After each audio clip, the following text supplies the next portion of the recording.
Hello friends, I am Aprati. Welcome back to our channel plants space. Video number 1054 में हमने आपसे कुछ plant share किए थे जो कि हमारे गार्डन में अपने आप ग्रो हो गए थे, तो उनको छोटे छोटे पॉट्स में हमने शिफ्ट किया था। तो आज उन्हीं को हम ज़मीन में लगाने वाले हैं क्योंकि रूट सेट हो चुकी हैं। तो सबसे पहले ये वट वृक्ष है और आप देख सकते हैं कि इसमें जो स्टेम है उस पर से भी रूट्स बनने लगी हैं।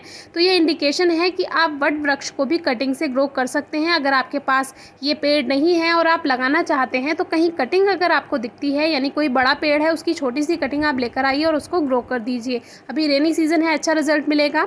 तो हमारे पास अश्वगंधा, अमरूद, लीची, अनार, पीपल और बेर और वटवृक्ष ये पौधे थे जो हमने ज़मीन से निकालकर, यानी जो पॉट में अपने आप ग्रो हो गए थे वहाँ से निकालकर इनको छोटे छोटे पॉट में शिफ्ट किया था। क्योंकि अगर एकदम से इनको ज़मीन में लगा दिया जाता तो इन पर धूप सीधी पड़ती और ये सूख सकते थे क्योंकि रूट्स डिस्टर्ब हो गई थी इनकी।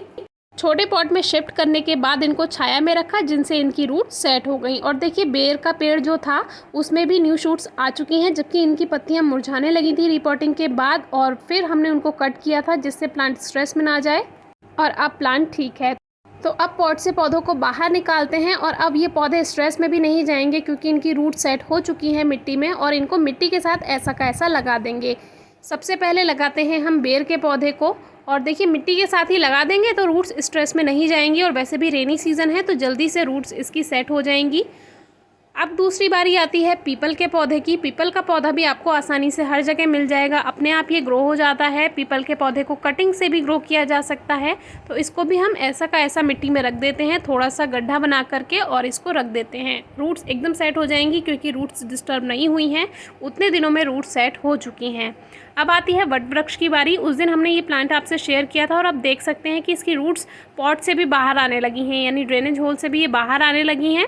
ये भी हमारे यहाँ अपने आप ग्रो हो गया था, तो इसको आप कटिंग से भी ग्रो कर सकते हैं। तो इसको भी मिट्टी में गड्ढा बनाकर और इस तरह से लगा देते हैं।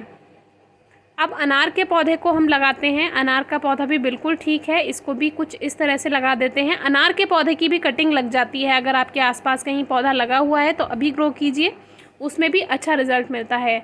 अब आते हैं लीची के पौधे के बारे में। तो लीची का पौधा भी, इसमें सपोर्टिव रूट्स नहीं थी जैसे कि हमने आपसे शेयर किया था, तो इसको थोड़ा सेट होने में समय लगता है, यानी कि जो सपोर्टिव रूट्स होती हैं वो थोड़ा लेट बनती हैं, लेकिन फिर भी अभी ये ग्रोथ कर जाएगा क्योंकि ज़मीन में आकर जो बड़े पेड़ होते हैं उनका ज़मीन में जाना ज़रूरी होता है। ये छोटा सा अमरूद का पौधा, इसको भी हम लगा देते हैं यहीं पर, और ऐसे ही अश्वगंधा का पौधा भी लगा देंगे। अब हमारे काफ़ी व्यूअर्स ये पूछते हैं कि सीड से ग्रो करने के बाद कब हमें फल मिलेंगे पौधों पर, तो इस पर एक वीडियो हमने शेयर की हुई है, ज़रूर डिस्क्रिप्शन बॉक्स में चेक कीजिए। लेकिन अगर आपने सीड से ग्रो किया हुआ पौधा पॉट में ही लगाया हुआ है तो फिर उसके फ्रूटिंग के चांसेस थोड़ा लेट हो सकते हैं, उसमें 5 या 7 साल भी लग सकते हैं क्योंकि पॉट में इतना ज़्यादा न्यूट्रिएंट्स नहीं मिल पाते हैं सीड से ग्रो किए हुए प्लांट को। तो अगर आप बीज से कोई फल उगा रहे हैं तो उसको ज़मीन में ही ग्रो कीजिए, तो आपको उसमें जल्दी रिजल्ट मिलेगा, क्योंकि ज़मीन में ग्रोथ जल्दी होती है रूट्स की, और अगर आप उसकी देखभाल नहीं भी करते हैं तो भी पौधा अपने आप से इतनी एनर्जी गेन कर लेता है, इतना न्यूट्रिएंट्स उसको मिल जाते हैं ज़मीन में से कि वो फल बनाकर आपको दे सके। तो अब वो सारे पौधे ज़मीन में जा चुके हैं, अच्छी ग्रोथ करेंगे, ज़मीन में अच्छे से फैल पाएंगे और जल्दी ही फ्रूटिंग देंगे। अगर ये सीड से अपने आप ग्रो हुए पौधे हम पॉट में उगाना चाहते तो सिर्फ हमारे गार्डन में ये ग्रीनरी ही देते और फल बनने में इनमें बहुत साल लग जाते, क्योंकि नया पौधा होता है सीड से ग्रो किया हुआ, इतने न्यूट्रिएंट्स उसको पॉट में नहीं मिल पाते हैं। लेकिन जो ग्राफ्टेड प्लांट होते हैं, यानी नर्सरी में जो प्लांट्स मिलते हैं, वो आपको पॉट्स में भी तुरंत 1 साल में ही फ्रूटिंग देना स्टार्ट कर देते हैं। या आप एयर लेयरिंग से कोई पौधा तैयार करते हैं तो वो भी आपको 1 से 1.5 साल के अंदर पॉट में ही फ्रूट्स देने लगता है। लेकिन इस बात का बहुत अच्छे से ध्यान रखिए कि अगर सीड से ग्रो किया हुआ कोई फ्रूटिंग प्लांट है तो उसको थोड़ा ज़्यादा समय लग सकता है, इसीलिए उसको ज़मीन में ही लगाएं। फिर भी आपकी कोई क्वेरी हो तो ज़रूर पूछें। Thank you.